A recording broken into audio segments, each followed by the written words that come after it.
영화 은 가난한 세 자매가 서로 의지하며 한국에서 가장 부유한 가문에 맞서는 이야기를 다룬다.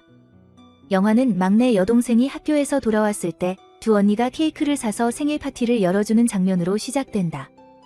옛날에는 집안 형편이 어려워서 두 언니는 부족한 것이 많았지만 이제는 직장에 다니기 때문에 여동생에게 부족함이 없게 하려고 한다.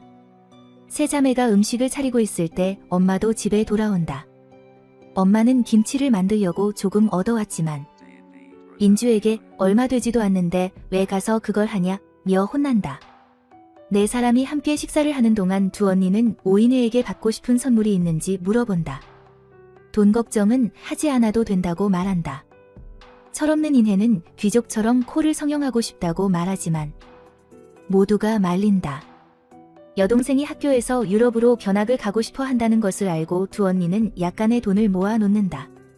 인혜는 기뻐하며 돈을 받지만 엄마는 아빠는 사고를 당하고 나는 필리핀에 가고 싶은데 돈이 없다고 했냐 며 화를 낸다. 큰언니는 부모님이 빚을 지고 사기를 당한 것을 모두 기록해 놓은 것을 꺼내 읽는다. 동생은 그 사실을 알고 슬퍼하며 더 이상 견학을 가고 싶어 하지 않는다.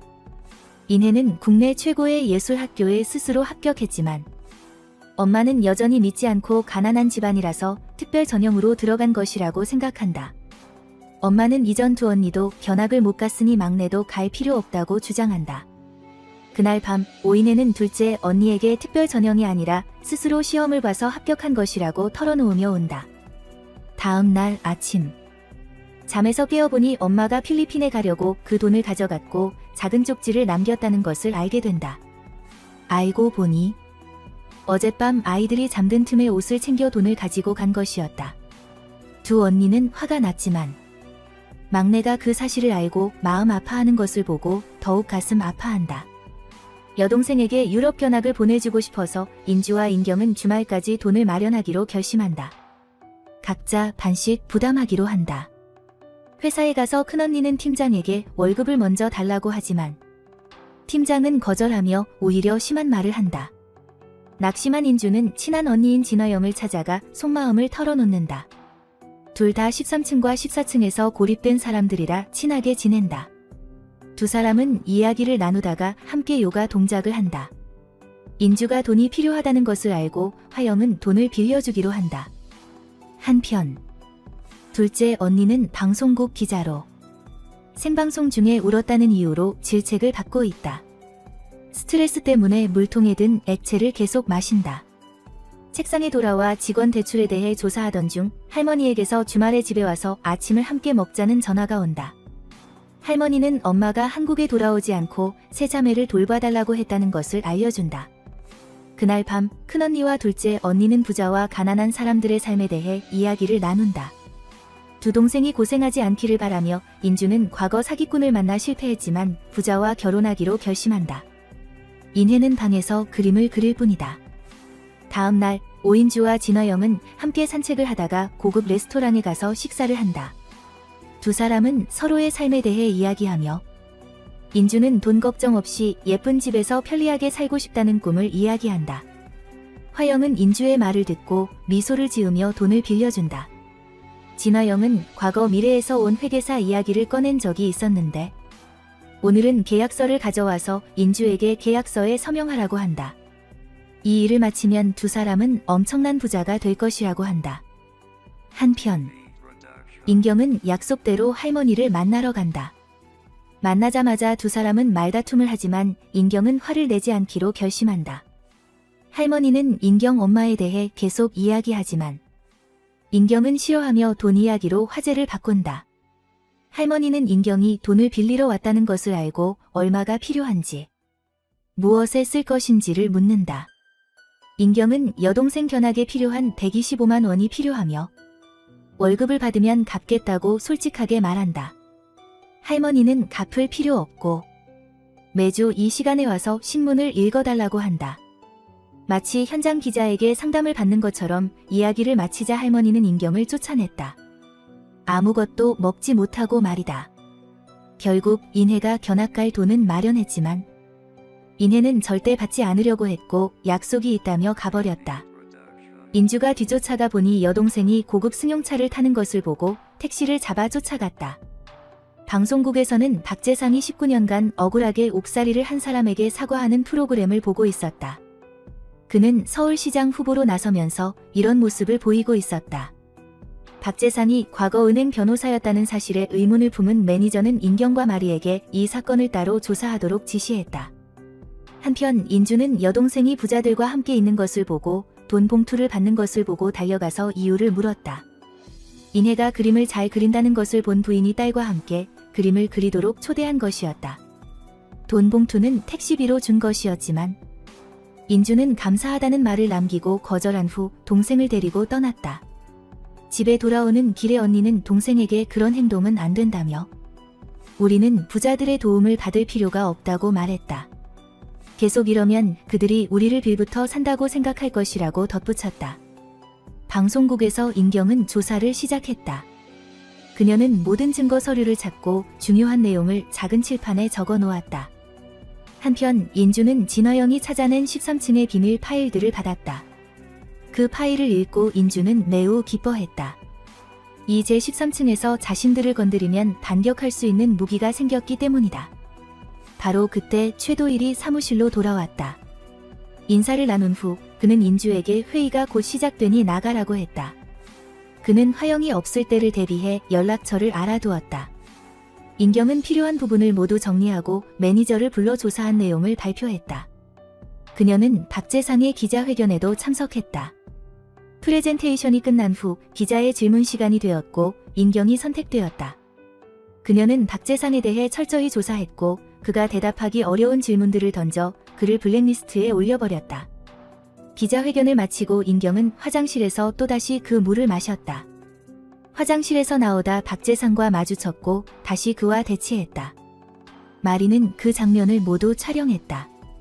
최도일은 13층으로 인주를 만나러 왔고 함께 밥을 먹자고 제안했다. 진화영과 연락이 되지 않자 그가 여기 와서 화영에게 연락해달라고 부탁한 것이었다. 인주가 상사에게 관심을 받는 모습을 보고 동료들은 질투심을 느꼈다. 화영과 연락이 되지 않자 인주는 메시지에 있는 주소로 그녀의 집을 찾아갔다. 문을 아무리 두드려도 대답이 없자 과거에 받았던 집 비밀번호를 사용하여 문을 열었다. 집안을 둘러보았지만 아무도 없어서 인주는 물고기에게 밥을 주었다. 뒤돌아서자 옷장 안에 무언가 있다는 것을 발견했다. 가까이 가보니 화영이 그 안에 매달려 있는 것을 보고 공포에 질렸다. 장례식이 열렸고 진화영이 집에서 죽었다는 소식이 언론에 보도되었다. 사망하기 전 화영은 성형수술을 했고 새로운 모습으로 다시 태어나고 싶다는 유언을 남겼다. 방송국에서 마리는 인경이 술을 마시고 일을 한다고 의심하여 알코올 농도를 측정하려고 했다. 박재상 기자회견 소식이 인터넷에 퍼졌고 박재상이 인경의 입에서 홍시 냄새가 나는 것을 알게 되었다. 인경은 측정기를 거부했고 마리는 그녀의 구강 청결제를 찾아냈다. 그 안에는 알코올 농도가 낮은 술이 있었고 서랍에도 그런 술이 가득했다. 음주 근무로 인해 인경은 인사위원회에 회부되었고 2개월 정직 처분을 받았다. 한편 인주는 건설회사로 가서 회사 자금을 개인 용도로 사용한 팀장과 다른 사람들의 비리를 모두 폭로했다. 그녀는 회사 정보 게시판에도 공개하여 모든 사람이 볼 수 있도록 했다. 시끄러운 소란 중에 사장이 나타나 인주를 사무실로 불러 이야기를 나눴다. 그곳에서 인주는 자신의 언니가 15년 동안 회사에서 돈을 많이 빼돌렸다는 사실을 알게 되었다. 유럽의 700적 사건도 화영이 가로챘다는 것도 알게 되었다. 사장은 인주가 진 팀장과 친했기 때문에 그녀도 관련되었다고 생각했고 진실을 밝히기를 원했다. 인주는 아무것도 몰랐고 언니가 그럴 리 없다고 믿었기 때문에 사직서를 내고 회사를 떠났다. 집으로 돌아가는 길에 제이즈 요가 센터에서 전화가 왔고 진화영이 오인주에게 회원권을 양도했다는 소식을 전했다. 시간이 날 때 운동하러 오라고 했다. 곧 인주는 요가 센터로 가서 개인 사물함 카드를 받았다. 사물함 앞에 멍하니 앉아있다가 결국 열어보았다. 사물함 안에는 운동복외에 특이하고 무거운 가방이 있었다. 가방을 열어보니 예쁜 신발 한 켤레와 몇 벌의 옷이 들어있었다. 그 중에는 인주에게 남기는 편지도 있었다. 편지에는 인주가 너무 착하기 때문에 창문이 아름다운 아파트에서 동생들과 함께 살기를 바란다고 적혀 있었다. 가방을 들어보니 돈으로 가득 차 있었다. 돈을 손에 들고 인주는 울음을 터뜨렸다. 그날 밤 돌아온 인주는 김치와 함께 라면을 끓여 두 동생과 먹었다. 소주를 꺼내 같이 마시려고 하자 인경은 방송국에서 정직 처분을 받았다는 사실을 털어놓았다. 음주 근무 때문에 그렇게 되었다는 것이다. 그녀는 아버지처럼 술에 중독될까 봐 두려워했지만 언니는 소주를 버리고 그렇게 되지 않을 것이라고 위로했다. 막내 동생은 여전히 부잣집에 가서 친구의 그림을 그려주고 집안에 대한 이야기를 조금 나눴다. 돈이 생긴 인주는 김치를 모두 버리고 돈을 상자에 담았다. 돈이 너무 많아서 어디에 써야 할지 몰랐던 그녀는 고급 아이스크림 가게에 가서 한가득 사 먹었다. 집으로 돌아오는 길에 인주는 돈이 이렇게 많으면 절대 떠나지 않을 것이라고 생각했다. 언니가 죽지 않은 건가? 라는 의문을 품었다. 인경은 할머니를 찾아가 정직 처분받은 것에 대해 이야기를 나눴다. 두 사람은 친해 보이지만 입만 열면 서로 불만족스러워하는 듯한 대화를 나눴다. 할머니는 정직 처분을 받은 손녀에게 자신의 회사에서 일자리를 제안했다. 거기서 인경은 한국에서 부자가 되는 법을 배우게 될 것이라고 말했다. 다음날 인주는 사장과 최도희를 만나 700적 돈이 어디에 숨겨져 있는지 조사하는 것에 대해 이야기를 나누었다. 그녀는 친한 언니가 그럴 리 없다고 생각했기 때문에 여기로 온 것이다.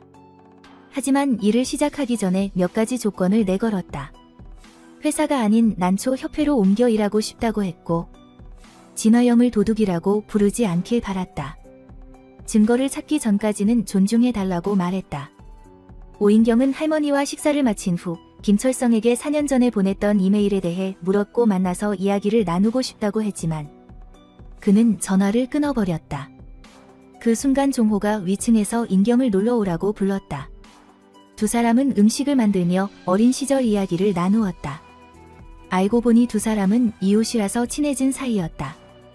이때 종호의 할아버지도 내려와 셋이 함께 즐거운 시간을 보냈다. 갑자기 전화가 와서 나가서 받아보니 김철성에게서 온 전화였다. 그는 공중전화로 전화를 걸어 인경에게 내일 자신의 주소로 오라고 했다. 한편 큰언니는 최도일과 함께 진 팀장의 집에 가서 자료를 수집했다. 그곳에는 새 상품들이 많았지만 포장도 뜯지 않은 채 그대로 있어서 천천히 조사할 수 있었다. 인주는 혼자 있고 싶어서 최도일을 돌려보낸 후 전에 언니와 나눴던 이야기를 떠올리며 증거를 찾기 시작했다.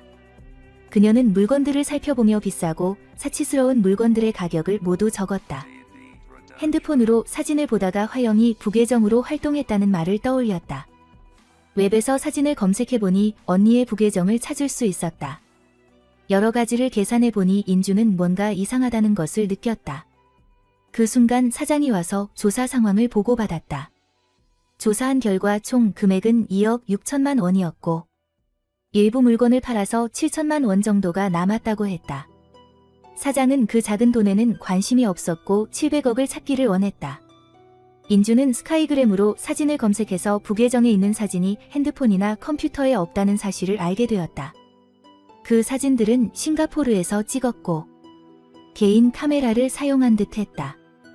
사장은 싱가포르에 가서 스카이그램 링크를 얻어올 계획을 세웠다. 그는 인주의 다리를 훑어봤고 인주는 매우 불편하고 두려워했다. 그런데 난초 한 송이를 보고 깜짝 놀라 서둘러 자리를 떠났다. 다음 날 아침 하종호는 오인경을 데리고 수산시장에 갔다. 가는 길에 교통사고를 목격했지만 바빠서 그냥 지나쳤다. 수산시장에 도착한 그녀는 김철성과 계속 연락을 시도했지만 닿지 않았다. 뭔가가 잘못되었다고 생각한 그녀는 사고 현장으로 다시 갔다. 사고를 당한 차 안에 김철성이 있었던 것이다. 그곳에서 종호는 푸른 난초 한 송이를 발견했다. 오인주는 예쁜 옷을 차려입고 구두 가게에 가서 언니가 남긴 구두에 대해 물어보았다. 그녀는 술에 취해서 누가 선물했는지 모르겠다고 거짓말을 하며 사장 사진을 보여주자 직원은 그 사람이 맞다고 확인해 주었다. 그는 고객 중 유일하게 머리부터 발끝까지 균형을 잘 이해하는 사람이었다. 인주는 과거 팀장인 진 팀장을 찾아가 이야기를 나누었고 진화영과 신 사장 사이에 많은 정보를 알게 되었다. 그 이야기를 듣고 충격을 받았다. 그날 밤 혼자 맥주를 마시며 진 팀장의 글을 다시 읽다가 무언가를 깨닫고 급히 뛰어나갔다. 최도일에게 자신의 의심을 털어놓으러 간 것이었다. 거의 모든 식사 사진을 찍었지만 유독 구두 사진만 없었고 가격이 매우 비쌌다. 도일은 특별한 누군가가 있다고 의심했고 인주는 그 사람이 신 사장이라고 말했다. 둘은 스위스 은행에서 사라진 700억에 대해 이야기를 나누며 모든 문제를 분석했다. 두 사람은 합의 끝에 신 사장이 진화영과 불륜 관계이고 그 사건의 범인이라고 의심했다. 그는 700억을 모두 차지하기 위해 진 팀장을 제거했다는 것이다. 인주가 난초를 돌본 후 언니 집으로 가서 17주 전 카메라 영상을 확인하려고 했지만 다른 날은 다 괜찮았는데 유독 그날만 영상이 없었다. 항상 주차되어 있던 차도 블랙박스만 사라지고 다른 물건은 그대로였다. 곧 인주와 도일은 함께 앉아 자료를 찾고 이전부터 주고받은 메시지를 살펴보았다. 그들은 신 사장의 범죄 증거를 많이 찾아냈다. 오인경은 경찰서에 가서 교통사고 차량의 블랙박스 영상을 확인하고 싶었지만 법의학 검사가 끝날 때까지 기다려야 했다. 그녀는 옷을 갈아입고 김철성의 장례식에 참석했다. 유족들은 그녀에게 화를 냈지만 인경은 개의치 않고 조문했다. 떠나기 전 그녀는 고인의 남동생에게 명함과 함께 메시지를 남겼다. 한편 최도일과 인주는 방송국에서 예전 피해자들의 영상을 다시 보며 그들을 죽인 사람이 신 사장이라고 확신했다. 인주는 경찰에 신고하려고 했지만 도일은 막았다. 지금 신고하면 700억이 사라지고 정부의 검은 돈이 될 것이라고 말했다. 그는 살인자를 찾는 것이 아니라 돈을 되찾으러 온 것이라고 말했다. 인주는 그 말에 화를 냈지만 도일은 세상에서 돈보다 신성한 것은 없다고 단정지었다. 집으로 돌아가는 길에 인주는 받은 20억으로 뭘 해야 할지 몰라서 미친 듯이 쇼핑을 했다. 그날 밤 집에 돌아온 인경은 책상 위에 쌓인 물건을 보고 놀랐고 언니가 회사를 그만뒀다는 사실을 알게 되었다. 두 자매는 서로의 이야기를 나누었고 인주는 우편물을 가져왔다.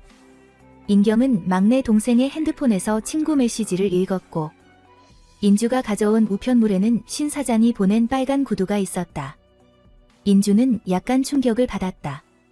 국제청소년예술대회에서 재벌딸이 대상을 휩쓸었고 오인혜는 학교에서 그림을 그리며 시무룩해 있었다. 둘째 언니는 버스에서 그 그림이 동생의 그림이라는 사실을 깨달았다. 인주는 신 사장을 찾아가 따져 물었다. 두 사람은 사무실에서 주차장까지 이야기를 나눴지만 신 사장은 전혀 두려워하지 않고 검찰청에 가자고 말했다. 그때 갑자기 차가 브레이크가 고장나서 멈출 수 없게 되었고 차 안에 푸른 난초가 나타났다. 차는 그대로 아래로 굴러 떨어졌고 인주는 눈을 크게 뜨고 그 모습을 지켜볼 수밖에 없었다. 오인경은 동생에게 핸드폰을 가져다주며 무슨 일이 있었는지 물었다. 막내 동생은 부잣집에서 유학을 보내주겠다는 약속을 받고 그렇게 하기로 했다고 말했다. 언니가 아무리 설득해도 동생은 듣지 않았다. 인주는 급히 뛰어내려와 상황을 살피고 구급차를 불렀다. 인경은 인혜가 학교 끝나고 같이 돌아오기를 기다리고 싶었지만 인혜는 먼저 가라고 했다. 친구들에게 물어보니 오늘 재벌 집안 파티가 있다는 것을 알게 되었고 인혜가 그곳에 갔을 것이라고 생각했다. 인경은 그 집 주소를 알아내서 찾아갔지만 여동생을 찾으려고 하자 제지당하고 쫓겨났다. 전화도 받지 않아서 인경은 화가 나서 또다시 술을 마셨다. 파티에서 부잣집 사람들은 인혜를 잘 키워주겠다고 약속해서 인혜는 매우 기뻐했다. 병원에서 최도일은 소식을 듣고 달려왔다. 그는 사고 현장에서 인주의 핸드폰을 주워서 건네주며 혹시 누가 물어보면 인수인계하러 왔다가 갔다고 말하라고 당부한 후 바로 떠났다. 최도일은 인주에게 진화영이 은행에서 현금을 인출하는 영상을 보여주었다. 조사 결과 화영이 20억 현금을 인출했는데 어디에 썼는지 알 수 없었다. 화영의 아버지는 5천만 원만 있어도 모든 서류를 다 내놓을 사람이라 의심하지 않았고 형제도 없어서 인주밖에 친한 사람이 없었다. 하지만 지금은 신 사장이 죽었으니 모든 죄를 그에게 뒤집어 씌울 수 있어서 다행이었다. 한편 술에 취한 인경은 사다리를 가지고 카메라 기둥에 올라가서 여동생 이름을 불렀다. 그 장면을 마리가 모두 촬영했다. 언니가 계속 전화하자 여동생은 파티에 더 이상 머물지 않고 집으로 갔다. 집에 돌아온 인경은 술에 취해 잠들었고 여동생은 연락을 차단하고 언니를 무시하겠다고 메시지를 보냈다. 집에 돌아온 인주는 여러 가지 생각을 했다. 다음 날 아침. 평소처럼 난초를 돌보러 갔다가 핀 난초를 발견했다. 기록을 확인해보니 그 난초 사진과 함께 난초가 피면 우상호 병원장에게 보여주라는 메시지가 있었다. 인주는 언니의 편지에도 그 이야기가 있다는 것을 기억하고 꽃과 돈을 들고 병원으로 갔다. 인경은 지난밤 일을 떠올리며 자책했다. 방송국에서는 기자 이미지를 망쳤다는 이유로 비난받았다. 인주는 정신병원으로 가서 오 원장을 만났다. 두 사람은 오랜 친구처럼 편안하게 이야기를 나누었다. 화영의 메시지를 믿고 그녀는 자신에게 20억이 생겼지만 어떻게 해야 할지 모르겠다고 했다. 오 원장은 자신을 위해 쓰라고 조언했다. 오 원장은 인주에게 장부를 넘겨주었다. 두 사람이 이야기를 나누는 도중에 최도일이 찾아왔다. 두 사람은 급히 짐을 싸서 뒷문으로 도망쳤다. 도일은 장부가 있는지 찾아보려고 했지만 인주의 핸드폰을 발견했다. 도일은 급히 뒤쫓아갔고 인주가 차를 기다리는 것을 발견하고 핸드폰을 건네주며 함께 가자고 했다. 차 안에서 도일은 모든 사실을 알고 있다는 것을 털어놓았다. 인주가 장부를 찾고 있다는 것과 20억에 대해서도 알고 있었다. 인주는 놀랐지만 도일은 인주를 돕겠다고 약속했다. 인경은 장호를 찾아가 고민을 털어놓았고 장호는 농사처럼 스트레스를 해소해보라고 조언했다. 인경은 김철성의 남동생에게 전화가 와서 약속을 잡았다. 두 사람은 카페에서 만나 이야기를 나누었고 남동생은 인경에게 USB를 주었다. 집으로 돌아와 장호와 함께 USB 영상을 확인해보니 사고 전 김철성이 손에 무언가를 킁킁거리는 것을 발견했다. 한편 집에 돌아온 인주는 동생이 친구와 유학을 갈 것이고 그곳에서 친구를 돌봐주기로 했다는 사실을 알게 되었다.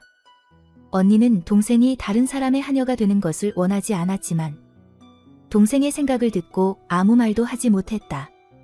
오인경은 여전히 친구 집에서 함께 식사했고 짐을 정리하려다가 푸른 난초를 발견했다. 물어보니 종호가 교통사고 현장에서 주워왔다고 했다. 그 꽃은 희귀종이었고 종호가 한번 냄새를 맡아보기도 했다. 은행장의 영상을 떠올린 인경은 비교해보니 정말 같은 종류의 꽃이었다. 인경은 놀라움을 감추지 못했다. 다음날 인주는 부인을 찾아가 이야기를 나누었다. 그녀는 유학 가는 여동생에게 써달라고 돈을 내밀었지만 부인은 거절했고 대신 여동생의 작품들을 보여주었다. 여동생의 작품을 보고 충격을 받은 인주는 아무 말도 하지 못하고 자리를 떠났다.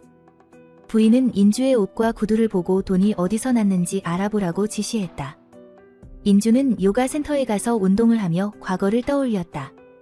가족이 빚 때문에 도망칠 때 막내 동생이 숨을 쉬지 않아서 엄마에게 말했었다. 그녀는 엄마를 따라 뛰어가면서 동생에게 무슨 일이 생긴 건지 알 수 없어 울었다. 인경은 종호와 함께 푸른 난초에 대한 정보를 찾다가 그 원산지를 발견했다. 밤에 집으로 돌아와 김치를 정리하려다가 전에 김치통에 넣어두었던 돈을 발견했다. 언니가 돌아오자 그녀는 돈을 사용하지 않겠다고 따졌고 계속 고집하면 경찰에 신고하겠다고 말했다. 인주는 이미 이런 날이 올 줄 알고 있었다는 듯이 침착하게 대응했다. 그녀는 집이 도망쳐야 했던 과거를 동생에게 이야기해 주었다. 사실 인해 전에 다른 동생이 있었는데 돈이 없어서 치료를 받지 못하고 죽었다. 인경은 그 동생에 대한 기억이 전혀 없었다. 인주는 인경이 막내 동생에게 이야기해 줬을 거라고 생각했지만 사실 막내 동생은 그 이야기를 듣지 못했다. 그렇다면 막내 동생은 어떻게 그 이야기를 알게 된 걸까? 인경과 이야기를 마친 인주는 할머니를 만나 집을 사달라고 부탁했다.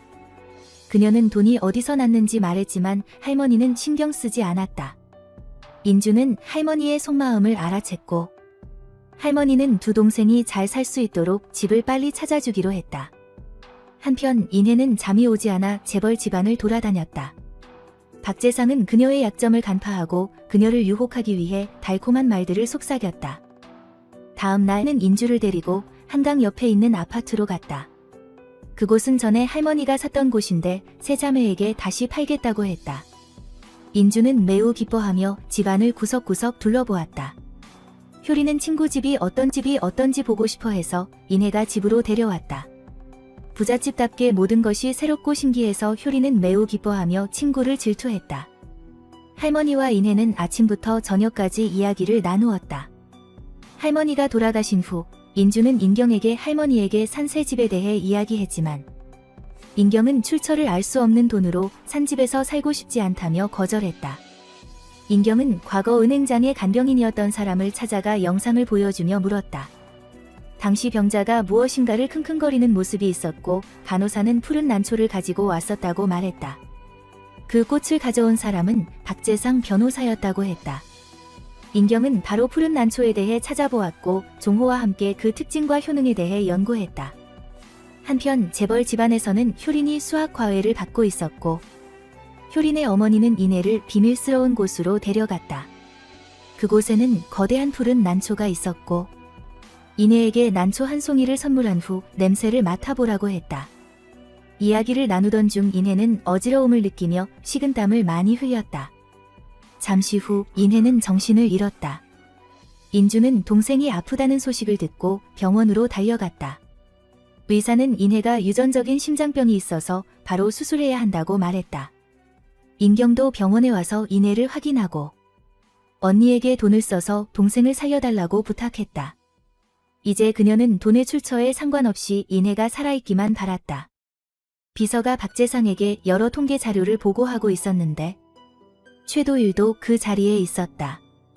그들은 700억을 찾기 위해 움직이고 있었다. 박재상은 시장 선거에 유리하기 위해 이미지를 개선해야 했는데 부인이 인혜가 유전적인 심장병에 걸렸다고 말했다. 그 말을 듣고 박재상은 좋은 생각이 떠올랐다. 도일은 인주에게 전화해서 그 돈을 건드리지 말라고 했다. 이미 누군가가 돈을 추적하고 있다고 말했다. 하지만 인주는 여동생을 구하기 위해 돈을 사용하려고 했고 돈을 가지러 사물함으로 갔다. 그때 고 팀장이 나타나서 인주를 잡았다. 인주의 돈은 압수되었고 한 곳에 모아 세기 시작했다. 인주는 많은 돈이 필요하지 않고 1억만 빌려달라고 부탁했지만 고 팀장은 비웃었다. 그녀는 연속으로 10대를 맞으면 빌려주겠다고 했고 인주는 동의했다. 인주가 맡고 있는 동안 고 팀장은 그녀를 모욕했다. 위험한 순간에 최도일이 와서 막았지만 고 팀장은 계속 때리려고 했다. 그때 부인이 와서 고 팀장을 혼내고 인주를 구해주었다. 부인은 인주를 화영과 함께 갔었던 음식점으로 데려갔다. 그곳에서 그녀는 인주에게 그 모든 식사와 구두를 신 사장이 아닌 자신이 사준 것이라고 말했다. 부인은 인주에게 함께 일하자는 제안을 했고 고민 끝에 인주는 일은 하지만 친하게 지내지는 않겠다고 했다. 그때 인경에게서 전화가 왔고 여동생의 심장이 다시 아프다고 해서 인주는 급히 병원으로 달려가 수술받기 전에 인혜를 안심시켰다. 인경은 언니에게 돈 때문에 걱정하지 말라고 했지만 조금만 침착하게 행동하라고 말했다. 수술실에서 인혜는 과거 기억을 떠올렸다. 가족이 빚 때문에 도망칠 때 엄마가 자신을 얻고 병원을 찾아갔던 기억이었다. 곧 수술은 성공적으로 끝났고 인혜도 깨어났다. 인혜는 엄마에게 전화해서 두 번째로 살아난 기분을 말했다. 엄마는 어떻게 말해야 할지 몰랐고 두 언니는 엄마의 핸드폰을 빼앗아 밖으로 나가 이야기했다. 엄마에게 당장 돌아와서 인혜에게 설명하라고 했다. 병실로 돌아와 보니 박재상 가족이 방송 촬영을 하고 있었다. 인주는 아무렇지도 않았지만 인경은 달랐다. 그녀는 화를 내려다가 언니에게 제지당하고 밖으로 끌려나갔다. 인경은 돈에 대해 물었고 20억을 돌려받았고 수술비는 박재상이 지원했다는 사실을 알게 되었다. 인경은 이를 받아들일 수 없어서 화를 냈다. 결제하려고 할 때 할머니가 나타나서 모든 비용을 지불했고 박재상은 계획이 틀어져서 당황했다. 최도일은 싱가포르에 있는 친구에게 연락을 받아 650억을 찾았다는 소식을 들었지만 계좌 명의가 달랐다. 이메일을 확인해 보니 도일은 충격을 받았다. 병원에서 인혜는 많이 회복되었고 세 자매는 함께 식사를 했다. 인혜는 유학 준비를 위해 효린의 집에 당분간 있겠다고 말했다. 그 말에 두 언니는 썩 기분 좋아하지 않았다. 인혜는 아플 때마다 아기가 그 집에서 나가라고 속삭였다고 말했다. 인주와 인경은 식사를 제대로 하지 못하고 인혜가 너무 달라졌다고 생각했다. 인주는 장부를 통해 돈을 벌고 싶고 이내를 유학 보내주고 싶다고 말했다.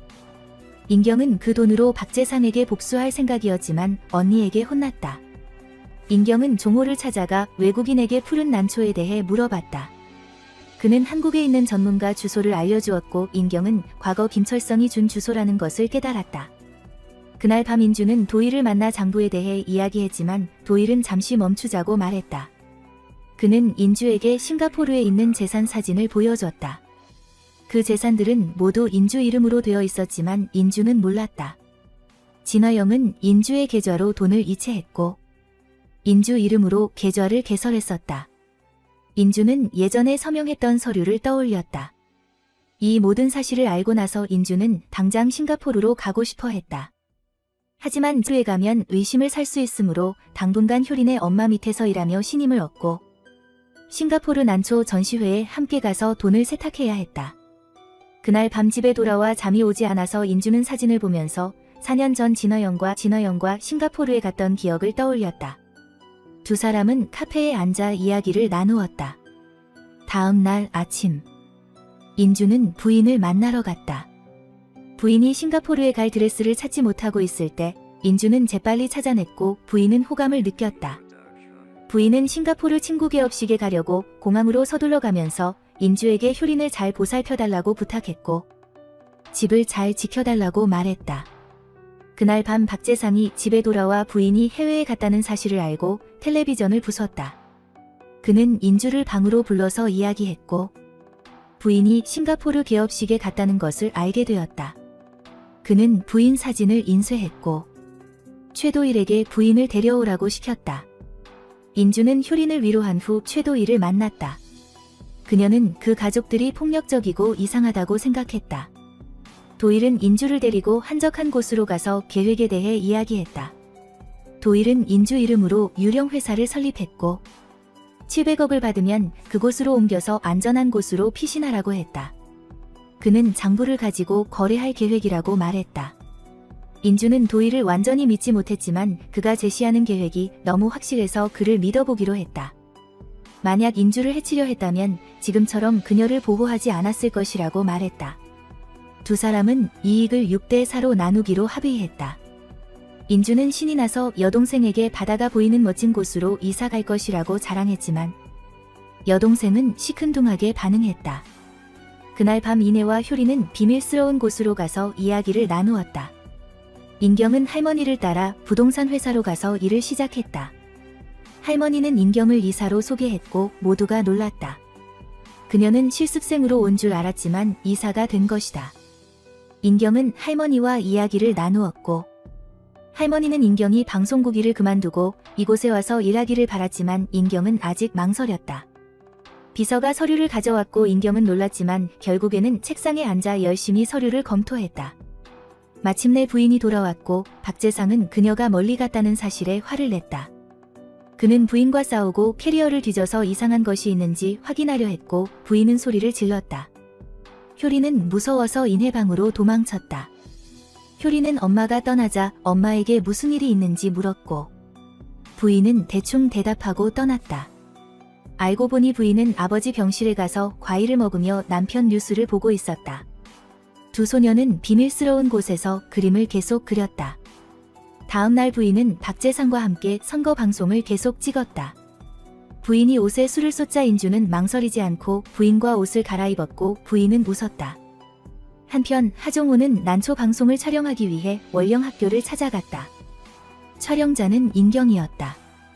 학교에서는 푸른 난초의 유래와 역사를 이야기했고 장군이 이 난초를 가져왔다는 사실을 알려주었다. 학교에서는 그들에게 자료집을 주면서 방송을 잘 만들어 달라고 했다. 인주는 부인과 쇼핑을 하다가 미행을 당하고 있다는 것을 눈치채고 택시를 잡아 빠르게 도망쳤다. 택시 안에서 부인은 남편이 자신을 통제하고 다른 남자와 가까이 지내는 것을 싫어한다고 말했다. 그리고 인주에게 진화영의 집 주소를 아는지 물었다. 두 사람은 진화영의 집으로 가서 주변을 둘러보았고 부인은 진화영의 죽음에 슬퍼하며 울었다. 두 자매는 함께 오랫동안 이야기를 나누었지만 이야기는 효린의 아버지에 대한 것이었다. 인주는 어젯밤 찍은 부인 사진을 보여주면서 도움이 필요하면 말하라고 했다. 그날 밤 인주는 최도일에게 오늘 있었던 일을 이야기했고 도일은 웃으면서 원상아가 내 생각처럼 순진하지 않다고 말했다. 그는 진화영이 죽었기 때문에 인주를 이용하려는 것이라고 말했다.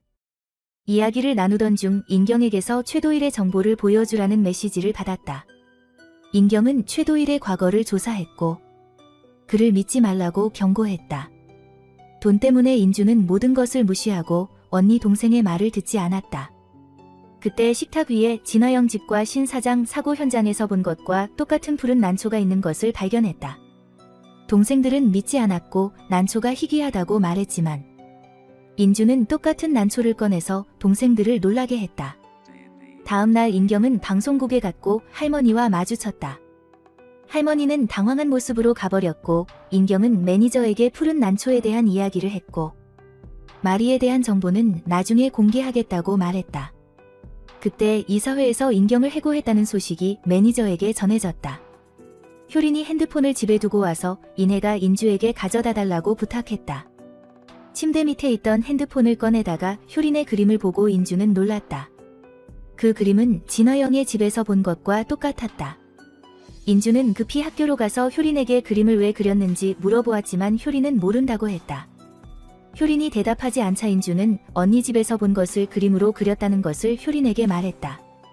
인경은 할머니가 방송국에 압력을 가해서 자신을 해고시킨 것이라고 생각했지만 할머니는 그런 일을 한 적이 없다고 말했다. 인경은 급히 박재상 인터뷰에 참석해서 그가 저지른 부동산 사기 사건에 대해 질문해서 인터뷰장을 혼란스럽게 만들었다. 그날 밤 효린이 방에 없어서 두 자매는 효린을 찾아 나섰다. CCTV를 확인해보니 효린이 주차장에 있었다. 그곳에서 효린은 17일에 찍은 블랙박스 영상을 보고 있었다. 인주는 영상을 보고 그날 진화영의 집에 갔던 사람이 효린의 아버지였다는 사실을 알게 되었다. 방에 올라온 모든 일을 자세히 이야기했다. 그날 17일에 부모님이 싸우셨고 아버지는 돌아가신 할아버지의 차를 타고 떠나셨다. 어머니도 곧바로 뒤따라 가셨다. 부모님이 돌아오시지 않을까 봐 걱정돼서 자신이 다쳤지만 그림에 대해서는 왜 그런지 이유는 모르겠고 그냥 머릿속에서 계속 맴돌아서 다시 그렸다고 했다. 그 그림은 화영 언니가 죽기 전 날보다도 더 전부터 있었다. 인혜는 문득 친구 집에 비밀 난실이 있다는 것을 떠올렸다. 그 난은 환각을 일으킬 수 있어서 재배가 엄격히 금지되어 있었다. 갑자기 생각나서 인주는 종이와 펜을 가져와 다시 그렸지만 전혀 닮지 않아서 그 꽃에 대해서는 대수롭지 않게 여겼다. 블랙박스 안에 메모리 카드는 효린이 다시 가져갔고 인주가 가져가면 죽을 거라고 말했다. 한편 박재상은 아까 있었던 소동에 대해 많은 기자들에게 둘러싸여 인터뷰를 받고 있었고 방송국에서도 이 소식을 보도했고 할머니는 이 소식을 보고 바로 인경에게 전화했다. 이 자매는 기자들에게 둘러싸여서 부동산 등기부등본 사본을 모두에게 보여주고 나서 자리를 떠났다. 늦은 밤 인주는 메모리 카드를 찾기 위해 몰래 방에 들어갔지만 막내 여동생에게 발각되어 혼이 났다. 기분이 좋지 않아서 인주는 택시를 타고 진화영의 집으로 갔지만 뒤에서 누군가가 따라오는 것을 알게 되었다. 위층 방에서 내다보니 자신을 따라온 사람은 고 부장이었다. 그래서 인주는 무엇인가를 잠시 숨기고 내려갔지만 할머니는 그게 뭔지 보고 싶어서 뺏으려고 하다가 떨어뜨렸는데 알고 보니 관상용 물고기였다. 두 소녀는 함께 난초 나무 밑에 메모리 카드를 묻고 앉아서 이야기를 나누었다. 다음날 인주는 박 이사를 만나서 할머니가 그를 만나고 싶어 한다고 말했지만 그는 그러고 싶어 하지 않았다. 그러나 사진을 보고 난 후에는 동의했다. 두 사람이 잠시 이야기를 나눈 후 할머니는 바로 본론으로 들어갔다. 손녀딸이 잘못했기 때문에 와서 합의해서 넘어가고 싶다고 했고 만약 그렇지 않으면 모두 잃는 것을 감수하고 박재상을 끌어내리겠다고 말했다. 한편 최도일은 어제 인주가 고 부장에게 어려움을 겪었다는 것을 알고 찾아와서 이야기를 나눴다. 인주는 17일 화영의 집에 효린의 아버지가 왔었던 영상을 보고는 다소 충동적으로 직접 가서 다시 확인하고 싶어 했다. 도일은 그가 진 부장을 제거했다고 해도 지금은 아무것도 할 수 없다는 것을 알기에 더 침착하게 대처했다. 인주는 이때 여동생이 조사한 최도일에 관한 기사를 꺼내서 보여주며 이번 사업이 끝나면 자신을 없앨지도 모른다고 의심하고 있었다. 하지만 도일은 그 여자의 개인 페이지를 보여주며 그녀가 잘 살고 있는 것을 보여주었고 그 기사는 가짜이며 그는 협력자를 백화시켜 줄 것이니 안심하라고 했다. 그러면서 그는 인주에게 나중에 시간이 나면 함께 가자고 했다. 할머니의 압박 때문에 박재상은 기자회견을 열어 모든 것을 인정하고 증거를 제시해 백화시키려 하자 그곳 사람들은 모두 열렬히 지지했다. 인주도 최도일과 함께 이 뉴스를 보고 있었고 할머니는 이를 보고도 놀라지 않고 인주에게 당장 인경을 데려오라고 했다. 여동생이 기자들에게 둘러싸여 질문 공세를 받을 때 언니가 때맞춰 나타나 여동생을 데려갔다. 그러나 집에 돌아오자 두 자매는 부동산 문제에 대해 말다툼을 했다. 포기하지 않고 인경은 떠났다. 그녀는 사무실로 가서 부동산 주소가 기록된 방송을 다시 보다가 매우 익숙한 주소를 발견했다. 자료를 찾아보려 했지만 찾을 수 없었고 할머니가 옛날 서류들을 모두 폐기해버린 것이었다. 한편 재벌 가족은 큰 위기를 해결해서 기뻐했다. 고 부장은 인주에게 악감정이 있어서 그녀의 문제를 계속 언급했고 원상아는 자신의 직원을 보호하기 위해 발언했다. 최도일은 자신이 하고 있는 일이기도 하기에 더 면밀히 지켜볼 것이라고 했다. 인주는 이제 어느 정도 신뢰를 얻은 것 같았고 부인은 인주에게 다음 주에 싱가포르에 가서 국제난초협회에 참석해달라고 부탁했다. 상아와 이야기를 나누면서 그녀는 더 많은 정보를 알게 되었다. 이를 마치면 매출의 10%와 수수료를 받을 수 있다는 것과 원상아는 인주에게 푸른 난초 한 송이를 선물했다. 잠들기 전에 머리맡에 두면 그녀가 원하는 것과 꿈을 볼 수 있을 것이라고 했다. 그녀는 또한 국제난초협회의 약칭이 정난회라는 것을 알려주었다. 한편 인경은 잘린 사진을 맞춰보다가 뒷면에 있는 글씨에도 정난회라는 단어가 있는 것을 발견했다. 비밀리에 푸른 난초를 키우는 곳에서 이내는 친구에게 이전의 이미지에서 단서를 찾을 수 있는지 보기 위해 향기를 맡아보라고 했다. 인주는 택시를 타고 집으로 가려는데 최도일이 그녀가 푸른 난초를 들고 있는 것을 발견했다. 그는 급히 전화를 걸어 만나자고 했지만 그녀는 거부했다. 막 집에 도착했을 때 도일도 뒤쫓아와서 이 꽃이 매우 위험하니 갖고 있지 말라고 설득했지만 인주는 아무리 말해도 듣지 않고 가버렸다. 그날 밤 그녀는 꽃을 꺼내 냄새를 맡고 생각에 잠겼다. 인주는 할머니를 찾아가서 이야기를 나눴고 동시에 인경도 어떤 단서를 찾아내서 종호를 불렀다. 두 사람은 함께 더 조사하기로 했다. 인주는 할머니와 700적 사건에 대해 계속 이야기했고 푸른 난초에 대한 정보와 정난회에 대해 이야기했다. 그녀가 졸려하자 할머니도 피곤해서 방에 가서 쉬고 싶어 했다. 밖에서 최도일은 아직 돌아가지 않고 초조해하고 있었다.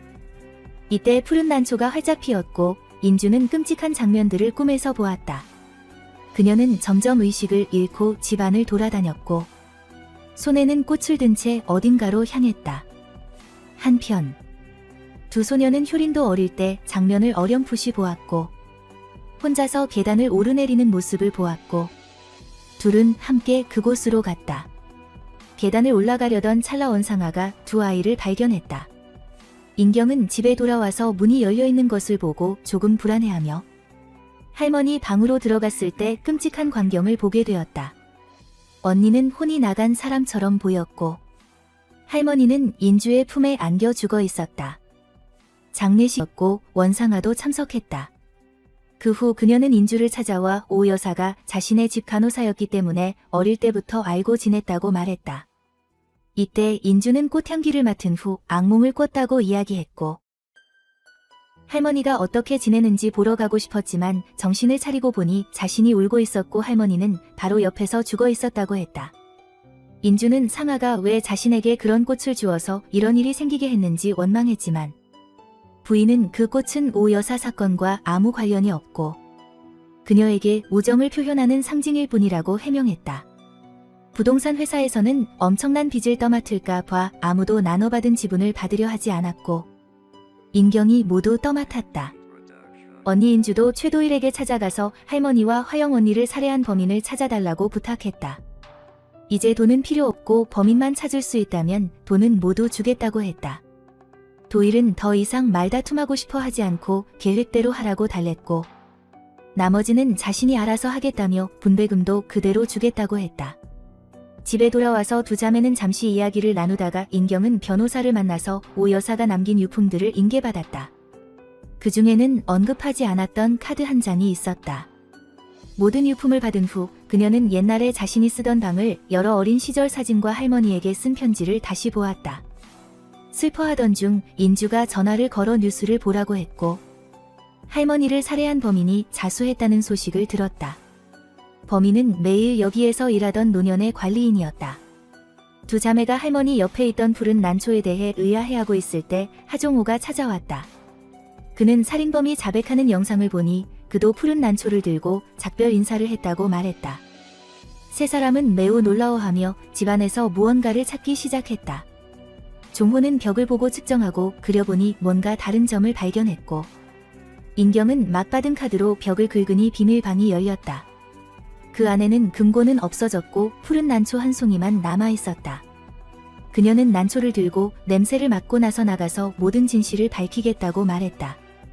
인주는 여동생이 그러는 모습을 보고 싱가포르에 700억이 자신의 이름으로 되어 있다고 고백했고 그것을 찾아서 인경에게 모든 것을 보여주겠다고 했다. 그렇게 두 자매는 협상을 마무리했다. 그날 밤 세 사람은 박 씨의 연설을 보던 중 인경은 그 연설이 예전 전쟁 때 장군의 연설과 비슷하다는 것을 알아채고 컴퓨터를 켜서 확인해보니 실제로 그랬다. 그리고 할머니도 군인이었다는 것을 알게 되었다. 한편 재벌 부부는 집에 돌아와 이야기를 나누다가 다시 충돌하여 다퉜고 효리는 겁을 먹고 인혜의 방으로 달려갔다. 두 소녀는 함께 전에 갔었던 계단으로 가보기로 했다. 그곳은 창고였고 효린과 인혜는 함께 사진들을 보다가 몇몇 사진에서 한 사람이 잘려나간 것을 보았다. 효린은 어릴 때 가지고 놀던 상자를 찾았는데 그 상자가 화영의 집과 매우 흡사했다. 인주와 인경도 그 장군과 함께 전쟁에 참여했던 사람들을 조사했고 대부분이 사망했으며 희재라는 사람만 실종된 것을 알아냈다. 종호는 그가 실종된 후 그의 아들이 재산을 상속받았고 그 사람이 최도일이라는 것을 알아냈다. 다음 날 두 자매는 감옥에 있는 그의 어머니를 만났고 그녀가 저지른 사건에 대해 이야기하고 정난호의 죄악을 밝혀달라고 부탁했다. 처음에는 거절했지만 아들 최도일도 연루되었다는 것을 알고 동의하면서 어떤 주소를 말했다. 박재상도 최도일에게서 무언가를 알아채고 고 부장에게 그를 미행하도록 했다. 그날 밤 인주는 도일을 만나서 이야기를 나누기로 했고 그에게 그의 어머니를 만났다는 것을 인정했다. 그녀는 20년 전 그의 어머니의 대답이 아니오였다는 것을 전하고 그 대답에 대한 단서를 찾으라고 주소를 주었다. 최도일은 그러자 인주와의 모든 거래를 중단하고 더 이상 아무 관계도 아니라고 선언했다. 그는 인주에게 USB 하나를 건네주고 이제부터 그녀의 안위는 신경 쓰지 않겠다고 말하며 떠났다. 다음 날 도일은 인주가 준 주소로 갔지만 미행하는 사람이 있는 것을 발견했다. 한바탕 추격전 끝에 그를 따돌리고 인주가 준 주소에 도착했다. 그곳에서 최도일은 한 남자를 만났고 종호와 인경도 뒤를 쫓아가 휴대폰으로 촬영했다. 인주는 싱가포르로 떠날 준비를 하면서 짐을 정리하던 중 인혜에게서 메시지를 받았다. 인혜는 원상아가 그녀에게 보낸 메시지를 찍어 보냈는데 현재 원상아는 방에 갇혀 있고 그녀의 남편이 매우 위험하니 빨리 싱가포르로 오라고 당부하고 있었다. 도착하면 현금을 준비해 놓고 있으면 상아가 두 아이를 데리고 뒤따라 갈 것이라고 했다. 그래서 인주는 서둘러 학교로 가서 여동생을 만나 당부했다.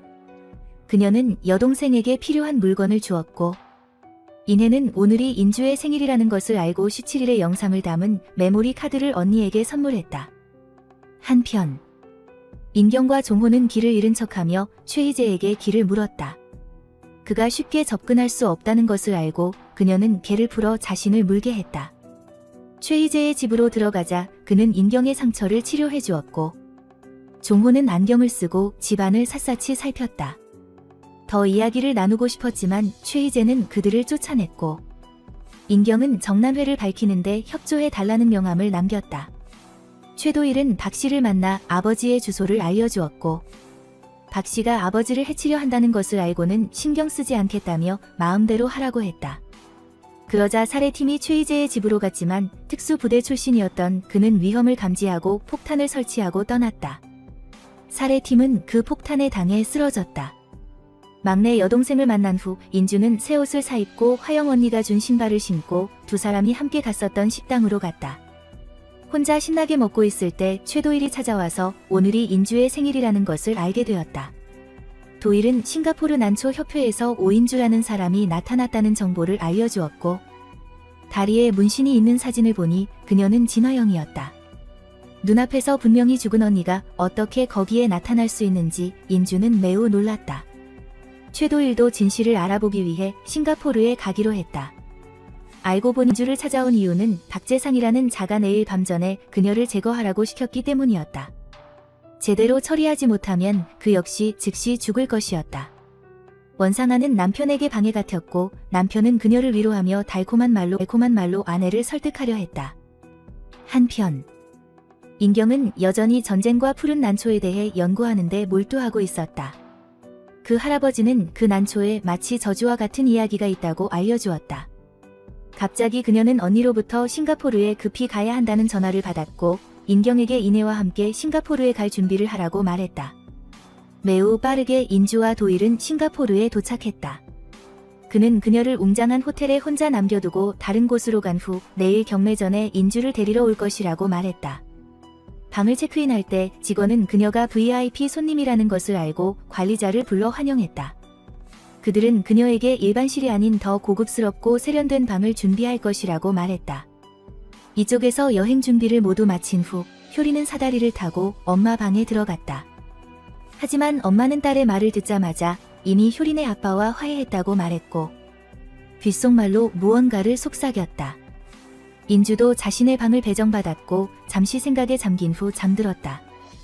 한편 인경은 화장실에 가려다가 아래층에서 소리가 나는 것을 발견했다. 아래를 보니 누군가가 자신의 조사를 보고 있었다. 내려가 보니 최희재 할아버지였다. 두 사람은 현재 상황에 대해 이야기를 나눴다. 그가 증인으로 인터뷰에 참여해 줄 수 있다면 매우 좋을 것이다. 최 씨는 인경을 자신의 차로 데려갔다. 그곳에는 각종 중화기가 있었다. 그는 아들을 보호하기 위해 박재상을 제거하고 싶다고 말했지만 인경은 막았다. 그녀는 박 씨뿐 아니라 모든 것을 밝혀내고 결정적인 타격을 가하고 싶어 했다. 최희재는 동의했지만 계획대로 되지 않으면 자기 마음대로 할 것이라고 말했다. 다음 날 아침 인주는 화영이 찍은 사진과 같은 장소에 갔다. 그녀는 최도일과 함께 카페에서 웨이터를 만났다. 흑인 웨이터는 오인주를 보고 그다지 놀라지 않아서 두 사람을 놀라게 했다. 그녀가 가는 곳마다 모든 사람들이 그녀에게 인사하는 것을 보고 그녀는 더욱 놀랐다. 두 사람은 아파트를 보러 갔지만 비밀번호가 계속 틀렸다. 경비원이 다가와서 물어보자 최도일은 얼버무리고 그곳을 떠났다. 차 안에서 인주는 왜 모든 사람들이 자신을 알아보는지 궁금해했다. 도일이 진화영이 죽기 전에 성형수술을 했다고 말했던 것이 떠올랐다. 혹시 그녀가 자신과 똑같이 성형을 한 것일까? 난초 협회에 가야 했기 때문에 최도일은 잠시 미뤄두라고 했다. 호텔로 돌아온 그는 그녀에게 갈아입을 옷을 준비하고 세트에 어울리는 귀걸이도 준비했다. 그리고 두 사람은 함께 난초대회 경매에 갔다. 도착하자마자 모든 사람들이 인주를 바라봤고 그녀는 약간 부끄러워했지만 도일이 그녀를 격려해서 다시 침착해졌다. 자리에 앉자마자 경매가 시작되었다. 이번 난초는 도둑 공주라는 이름이었고 시작가는 5만 달러였다.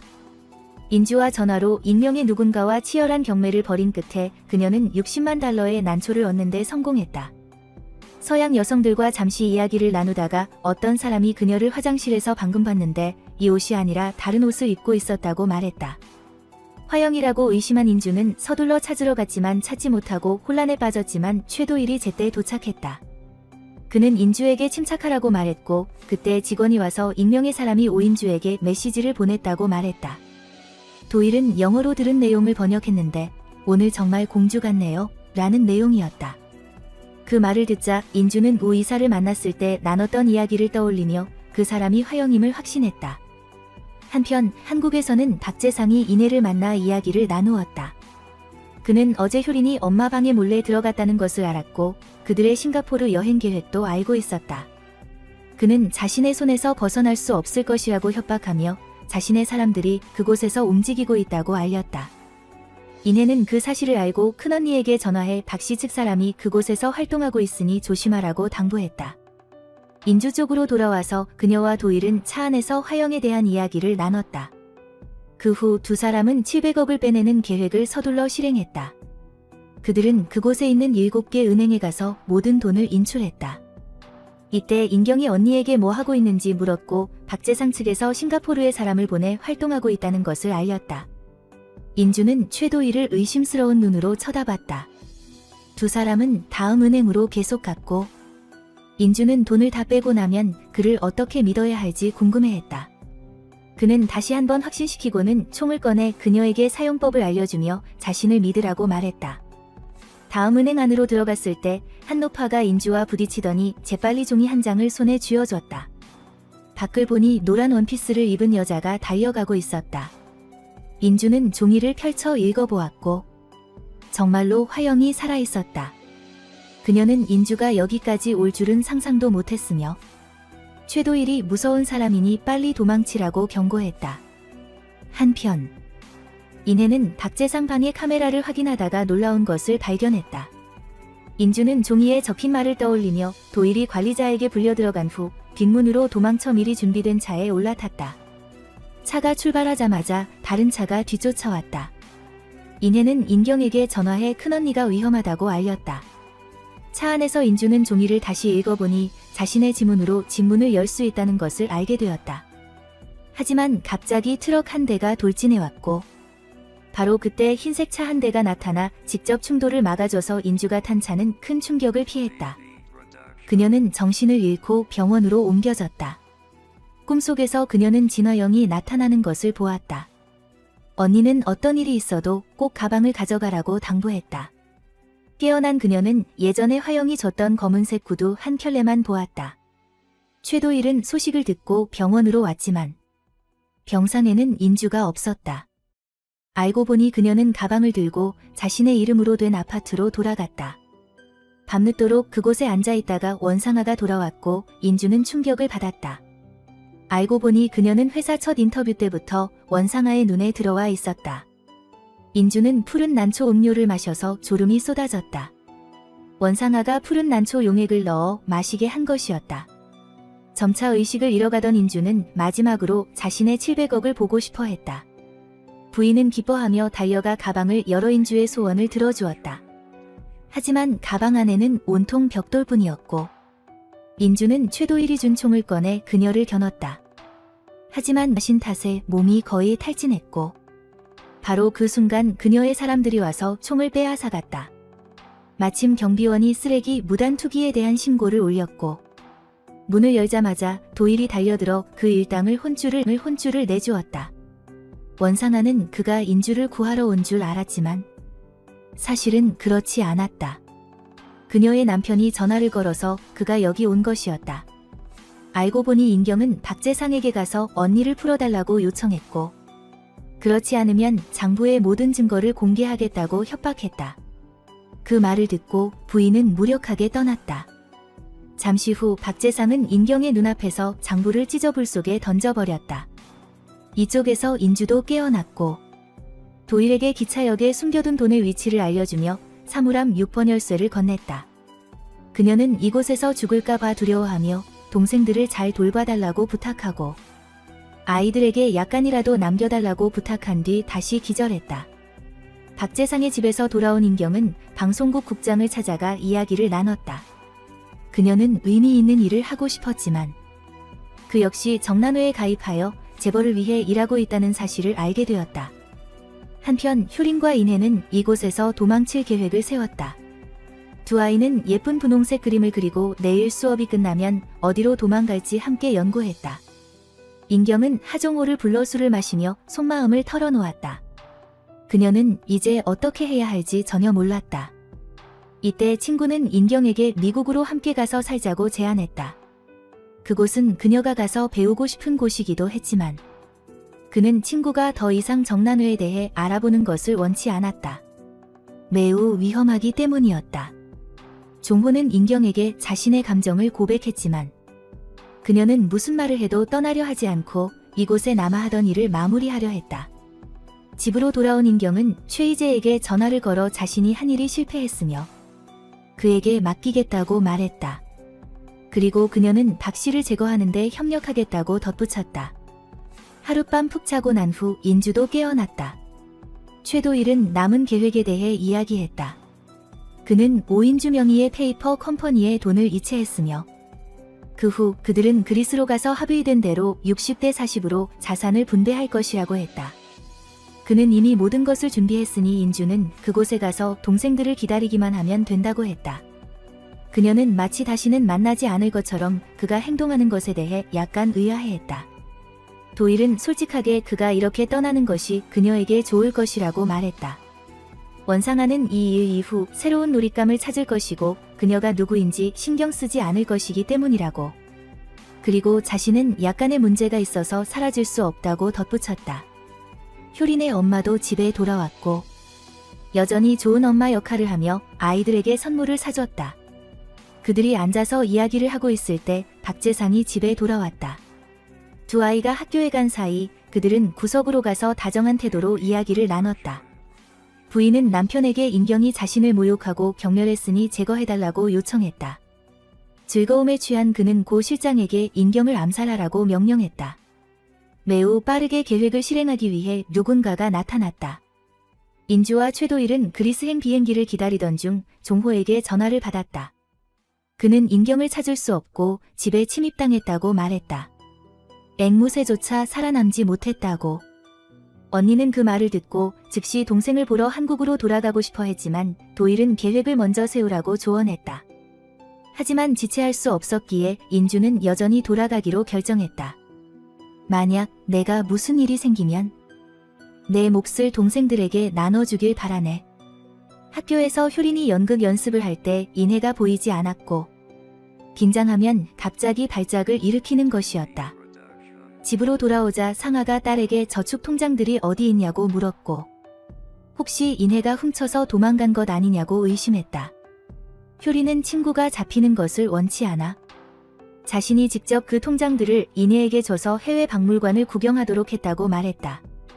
효린은 친구가 정말로 해외에 간 줄 알았지만 인해는 다른 방에 잡혀 있었던 것이다. 깨어난 인해는 그곳 풍경이 전에 창고에서 보았던 밀폐된 상자와 매우 흡사하다는 것을 알게 되었다. 효린의 엄마도 와서 자신이 인해를 납치해 이곳에 데려왔다고 인정했다. 인주도 귀국하여 현장에 도착했다. 경찰 수사관이 동생의 마지막 위치가 성 베네딕트 정신병원이라고 하자 인주는 종호와 함께 그곳으로 갔다. 인경이 왔을 때 찍힌 CCTV를 확인한 결과 동생은 멀쩡했고 오히려 이 병원에 자발적으로 온 것을 보고 인주는 놀랐다. 병원 측에서는 인경이 알코올 중독 치료를 받으러 왔다고 했지만 인주는 믿지 않았다. 그 와중에 인경은 주방으로 몰래 들어가 환풍구를 열고 원상우 이사장 방으로 들어갔다. 알고 보니 전날 밤에 원상우로부터 이메일을 받았는데 인경이 자신을 조사하고 있다는 내용이었다. 그녀가 그에게 누구냐고 묻자 그는 자신이 원기선 장군의 아들이자 원상아의 오빠이며 현재 정신병원에 갇혀 있다고 답했다. 최희재와 상의한 후 병원의 구조를 파악한 뒤에야 이곳에 온 것이었다. 환풍구를 통해 한참을 기어간 인경은 마침내 원상우의 방에 도착했다. 아래층으로 내려간 후 두 사람은 이야기를 나누었고 그녀는 그에게 자신과 함께 도망쳐서 증인이 되어달라고 부탁했다. 하지만 미친 사람의 말을 누가 믿겠냐는 그의 말에 인경은 모든 것을 돕겠다고 다짐했다. 밖에서 인주는 동생이 다른 목적을 가지고 여기 왔다고 확신했다. 그녀가 종호와 함께 나가려던 찰나 고 실장과 그의 부하들을 만났다. 그녀는 동생이 원 이사장의 방에 있다고 의심하고 화재 경보기를 눌러 병원을 혼란스럽게 만들었다. 고 실장은 이를 보고 CCTV 감시실로 달려가 그녀를 발견하고 부하들에게 인주를 잡으라고 명령했다. 혼란을 틈타 인주는 복도에서 동생에게 소리쳐 누군가 해치려 하니 빨리 도망가라고 알렸다. 인경과 이사장도 그 소리를 들었다. 인주와 종호는 옥상으로 도망쳤고 고 실장은 그들을 잡기 위해 옥상으로 쫓아갔다. 문을 열고 나가자마자 인주에게 몽둥이로 얻어맞았다. 지난번 복수를 못한 줄 알았지만 오늘 다시 복수했다. 한참 동안 싸웠지만 결국 그들이 문을 부수고 나와 두 사람을 붙잡았다. 인주를 처리하려던 그때 병원 VIP 환자가 사라졌다는 보고가 들어왔다. 달리 방법이 없어 인주와 종호를 가두고 원 이사장을 쫓으라고 지시했다. 한편 인경과 원 이사장은 수도관을 통해 탈출했고 최희재가 마침 그들을 데리러 왔다. 인경은 언니를 구하러 돌아가고 싶어 했지만 최희재는 이미 사람을 보냈으니 안심하라고 했다. 병원에서 최도일은 얼굴을 가린 채 연막탄을 던져 인주와 종호를 구출한 다음은 신처로 데려다줬다. 인경이 안전한 것을 본 하종호는 달려가 그녀를 껴안았다. 사람들은 박재상 제거에 대해 논의하기 위해 한자리에 모였지만 인경은 원상호 이사장을 데려왔으니 뉴스로 폭로하려는 생각에 합의를 보지 못했다. 이 말을 들은 최 씨는 즉시 자리를 떠났다. 이때 두 자매는 막내 동생이 있다는 것을 떠올리고 즉시 찾으러 나섰다. 한편 고 실장은 박재상에게 인경을 놓쳤다고 보고했고 그때 원상호 이사장에게 오래된 술집에서 만나자는 전화가 왔다. 그는 그들과 함께하지 않고 돈과 신분증만 있으면 이곳을 떠나겠다고 말했다. 약속 장소가 정해지자 박재상은 그곳에서 기다렸고 그의 부하들은 술집 아래층에서 난동을 부렸다. 위층에서는 원상호 이사장이 총을 들고 그를 겨냥하고 있었다. 박 씨를 원 이사는 그의 휴대폰으로 고 팀장에게 전화를 걸어 프라마에 있는 자신의 계좌로 돈을 이체하고 자신의 항공권을 준비하라고 지시했다. 그 틈을 타 오인주는 방심하고 있는 사이 박재상은 달려들어 그의 총을 빼앗았다. 그는 아내의 오빠를 끝내려 했지만 사실 총에는 총알이 없었다. 그러자 그는 근처에 있는 큰 돌을 가져와 원상호의 생을 끝내려 했다. 집에 돌아오자 아내는 그에게 수면제를 먹였고 내일 아침에 일어나면 아무 일도 없을 거라고 말했다. 인주와 최도일도 동생을 찾기 위해 저택으로 찾아갔다. 그녀는 효린의 방에 들어가 물어보니 이내가 해외로 간 것이 아니라 아이의 엄마에게 납치당했다는 것을 알게 되었다. 갑자기 소리가 들려 두 사람은 창밖을 내다보니 상아가 어딘가로 가고 있는 것을 보았다. 알고 보니 이내를 깨우러 온 것이고 더 이상 자지 못하게 하려고 한 것이었다. 이내는 자신이 곧 죽을 거라고 생각하며 그녀에게 두 언니와 효린에게 이 비밀을 숨겨달라고 부탁했다. 그런데 상아는 이내를 제거하러 온 것이 아니라 잠시 이야기를 나누다가 아이에게 가능한 한 빨리 그림을 완성하라고 하며 사진을 던져주었다. 곧 이내는 그림을 그리기 시작했지만 언니가 방을 찾아와 동생을 구했다. 인주는 주변에 낯익은 장식들을 보고 사진을 찍었다. 최도일은 어서 여기를 떠나자고 재촉했다. 한편 최 씨와 인경은 원 이사가 실종되었고 권총 한 자루도 사라졌다는 것을 알게 되었다.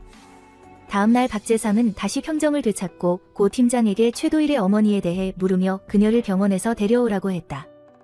원상아는 딸이 보이지 않자 온 곳을 찾아다녔다.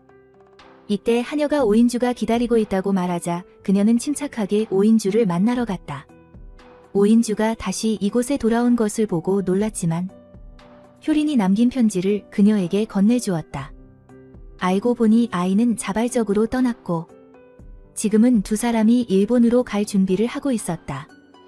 효린은 훌륭한 화가가 되기 위해 열심히 노력할 테니 엄마는 안심하라고 전했다. 이제 와서는 막을 수 없다는 것을 알고 그녀는 인주에게 휴전을 선언하며 최도일을 믿느냐고 한마디 물었다. 집에 돌아온 인주는 인경에게 조사 중단하고 자신과 함께 해외로 갈 것에 대해 물었지만 동생은 이내만 행복하면 된다고 자신은 어떻게 되든 상관없다고 단언했다. 동생의 결정을 존중해 인주는 더 이상 아무 말도 하지 않았다. 그러다 인경은 어떤 소식을 보더니 깜짝 놀라 울음을 터뜨렸다. 한편 최도일은 아버지와 함께 작전을 준비하던 중 병원에서 어머니가 위독하니 보증을 서명하러 와달라는 전화를 받았다. 그가 어머니를 만나러 갔을 때 박 씨도 이곳에 나타났다.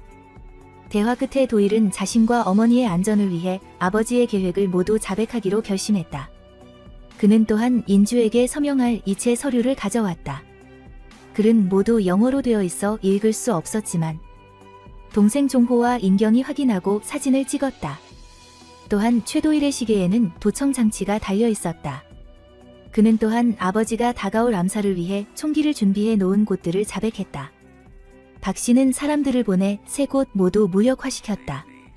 그리고 20년 동안 모아온 아버지 최 씨의 총기와 탄약을 사들여준 어떤 아저씨 덕분에 최 씨는 기분 좋게 떠났지만 차에 폭탄이 설치되어 있다는 사실을 알지 못했다.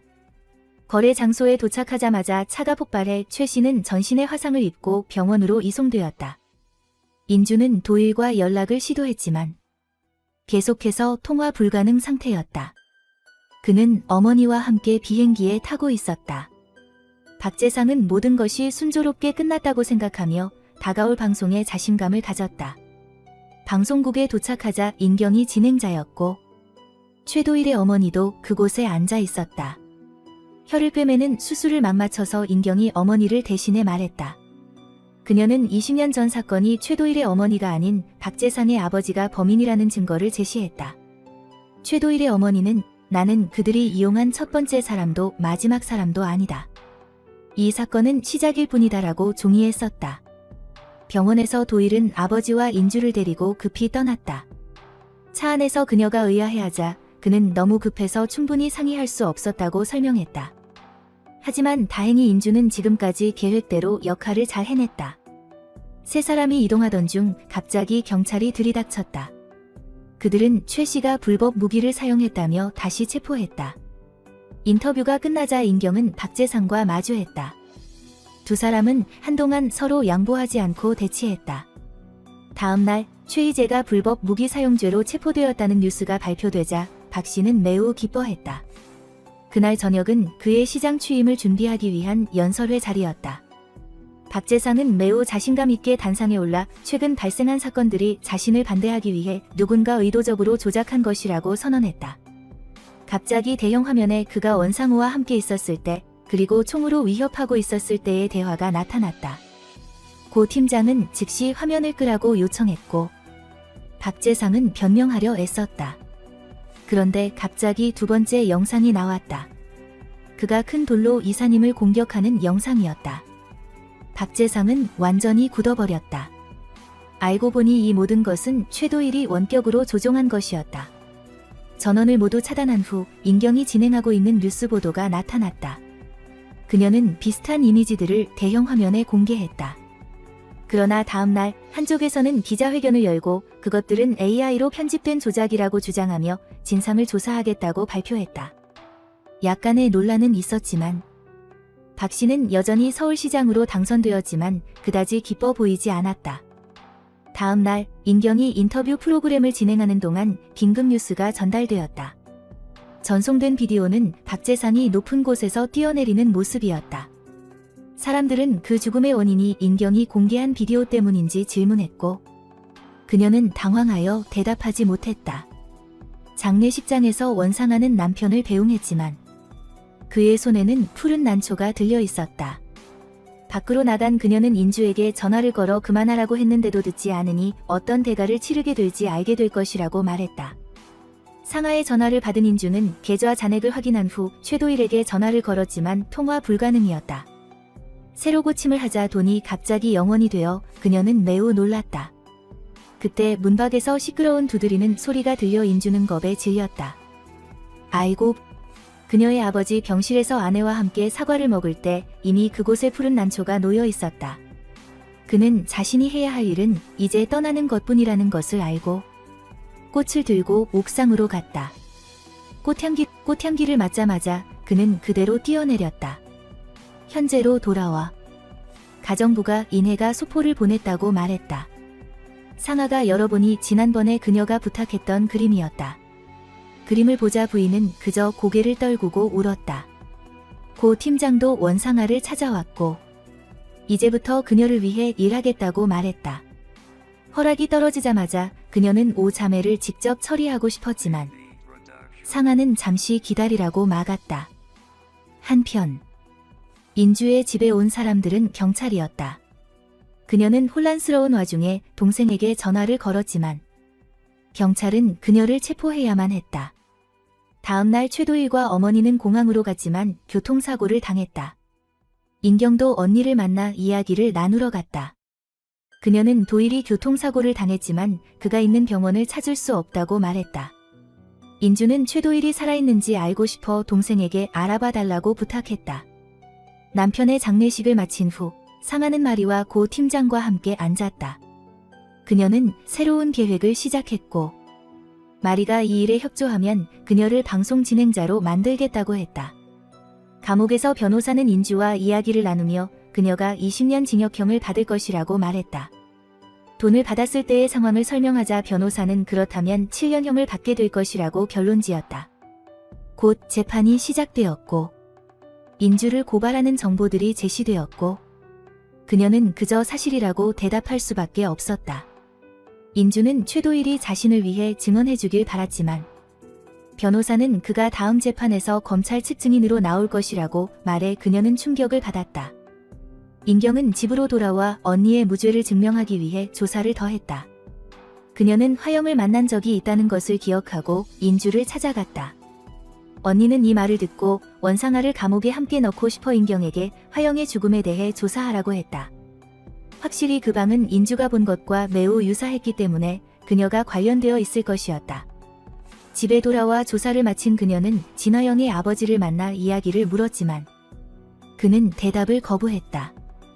한편 원상아는 스승을 찾아와 인경을 처리해달라고 부탁했다. 스승은 조금 망설였지만 그녀가 난초 모임에 끌어들이고 그의 나무에 꽃을 달아주자 기꺼이 동의했다. 인경은 선배 마리와 대질하려고 했지만 아무 소득이 없었다.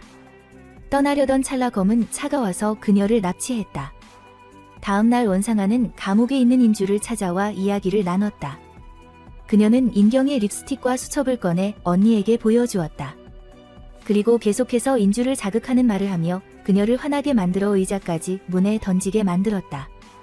떠나기 전 그녀는 인주에게 20년 징역형을 살게 할 것이라고 말했다. 종호는 인경이 보이지 않자 경찰에 도움을 요청했다. 한편 인경은 납치되어 장사평 앞에서 묶여 있었다. 다음 재판이 열렸고 증인 최도일이 증언대에 올랐다. 원상아는 그의 말이 자신에게 유리하게 흘러가는 것에 매우 만족스러워했다. 하지만 인주의 변호사가 질문하자 국면은 완전히 바뀌었다. 그는 700억 원을 상하의 다른 유령 회사로 보냈다고 털어놓았다. 그는 자신이 한 일에 대한 증거로 USB를 제시했다. 도일은 법적 책임을 피하지 않겠다고 밝혔다. 원상아는 그저 속으로 올 수밖에 없었다. 밖으로 나가자 많은 기자들이 달려들어 질문을 쏟아냈다. 이때 인주는 변호사와 함께 별실로 옮겨졌다. 변호사가 전화를 받으러 나간 사이 최도일이 들어와 이야기를 나눴다. 인주는 왜 그렇게 했는지 물었지만 도일은 그저 미안하다고 말했다. 그는 그녀에게 전화했지만 통화가 끊겼다고도 했다. 혼란스러웠던 순간 낯선 번호로 전화가 와서 받지 않고 끊어버렸던 것을 기억해냈다. 대화 시간이 끝나 쫓겨났고 동시에 경찰이 최도일을 체포하러 왔다. 그날 밤 갑자기 인경이 뉴스 인터뷰에 등장해 모두를 놀라게 했다. 그녀는 원상아가 다른 사람들을 제거하기 위해 저지른 일들에 대한 구체적인 증거를 제시했다.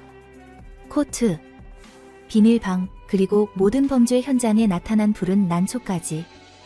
장사평 아저씨도 함께 프로그램에 출연해 이 꽃의 효과에 대해 이야기했고 부인의 집에서 찍은 거대한 난초 나무의 사진을 증거로 제시했다. 알고 보니 위태로운 순간 이 두 사람은 서로 대화했고 상대방의 의도를 이해하여 합심하여 비판에 나선 것이었다. 원상아는 그저 멍하니 앉아 있을 수밖에 없었다.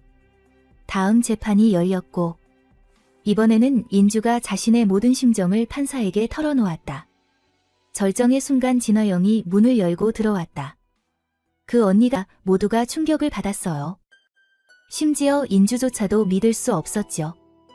오자마자 화영은 이 사건의 증인이 되겠다고 나섰어요.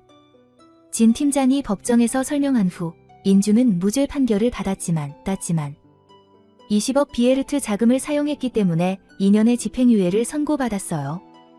집에 돌아오자 화영이 거기 앉아 기다리고 있었어요. 진화영은 미안하다고만 했지만 인주는 너무 화가 나서 언니에게 따졌어요. 하지만 그녀가 겪었던 일들과 인주를 도왔던 일을 듣고 나서야 진정했죠. 이때 최도일이 인혜의 행방을 알게 되어 인주에게 네덜란드로 가자고 연락했어요. 원상아가 먼저 행동하기 전에 서둘러야 했죠. 화영은 아무 말도 없이 바로 떠났어요. 알고 보니 그녀는 건설회사 비리 폭로 기자회견에 참석했던 거였어요. 진 팀장은 원상아가 다른 사람을 제거하고 증거를 조작하는 영상을 공개했어요. 화영은 미래에서 온 회계사라는 앱을 공개했는데 이 앱에서 지난 20년간 상아와 그 가족의 비자금 장부를 확인할 수 있었어요. 앱은 공개되자마자 엄청난 다운로드 수를 기록했어요. 원상아는 이 폭풍을 어떻게 헤쳐나가야 할지 몰랐죠. 그녀는 비밀방으로 가서 파란 난초 물을 병에 담았어요. 그리고 장 선생님을 만나러 아버지 병실에서 이야기를 나눴어요. 장사평이 자신을 배신했음에도 불구하고 상아는 여전히 낙관적인 모습을 보였어요. 그때 맥박 측정기 소리가 들렸고 그는 서둘러 간호사와 함께 확인했어요. 장 선생님이 방심한 틈을 타서 원상아는 파란 난초 용액이 든 주사기를 그의 목에 찔렀어요. 간호사가 이를 보고 깜짝 놀라 도망쳤죠. 그가 죽었다고 생각하고 떠나려던 순간 발목이 잡혀 넘어졌어요. 마지막 말을 남기고 장 선생님은 세상을 떠났죠. 고 팀장이 달려와서 이전처럼 처리하겠다고 했지만 사모님은 반대하며 모든 사람이 볼 수 있는 곳에 매달아 자신이 제거했다는 것을 알게 하라고 했어요. 인주와 최도일은 그리스로 가기 위해 비행기에 탔지만 인주는 메시지를 받고 비행기 모드로 전환한 뒤 화장실에 갔어요. 한참을 기다려도 인주가 돌아오지 않자 도일은 그녀를 찾으러 갔어요. 알고 보니 원상아가 화영을 납치하고 인주에게 메시지를 보냈던 거예요. 한편 인경과 종호는 장 선생님을 찾아 학교에 갔다가 그의 죽음을 발견했어요. 상하의 사람들이 공격해 인경을 납치했고 종호는 가까스로 탈출했어요. 도망치던 중 그는 인주에게 전화를 걸었지만 최도일이 받았어요. 인주는 옷장 같은 곳에서 뭔가를 꺼내 옷주머니에 넣었어요. 그리고 원상아가 화영을 가둔 비밀방으로 달려갔어요. 인주는 예전에 허재로부터 선물로 받았던 수류탄을 꺼냈어요. 그는 그녀에게 사용법을 알려줬었는데 오늘 인주는 수류탄으로 모든 것을 해결할 작정이었어요. 셋 다 죽거나 셋 다 살거나 선택하라고 했죠. 원상아는 비웃으며 자기는 죽지 않을 것이라고 말했어요.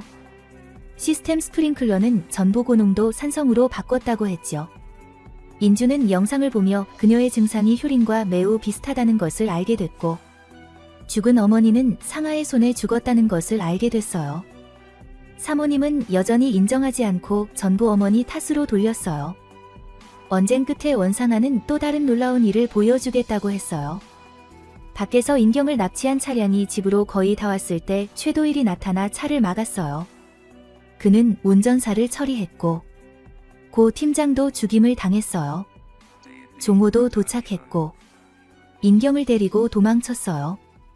상황이 좋지 않다는 것을 안 상하는 산성을 분사하는 버튼을 누르고 구석으로 숨어 웃었어요. 언니가 고통스러워하는 것을 보고 인주는 수류탄으로 뚜껑을 부수고 그것을 가져와 화영을 구출했어요. 진 팀장을 안전한 곳으로 데려간 후 원상아가 그녀를 공격하려 하자 인주는 온 힘을 다해 싸웠고 실수로 그녀를 산성 웅덩이로 밀어 넣었어요. 파란 난초는 산성 농도가 너무 높아 시들기 시작했어요. 다음 날 언론은 그녀가 집에서 이유 없이 죽었다고 보도했어요. 인경은 한 소녀에게서 원기선 회고록을 받았어요. 그녀는 그 꽃의 원산지가 베트남이라는 것을 알고 나서 프레젠테이션을 열었어요. 이번에 그리스로 가는 길에 인주는 최도일을 배웅하고 함께 가지 않았어요.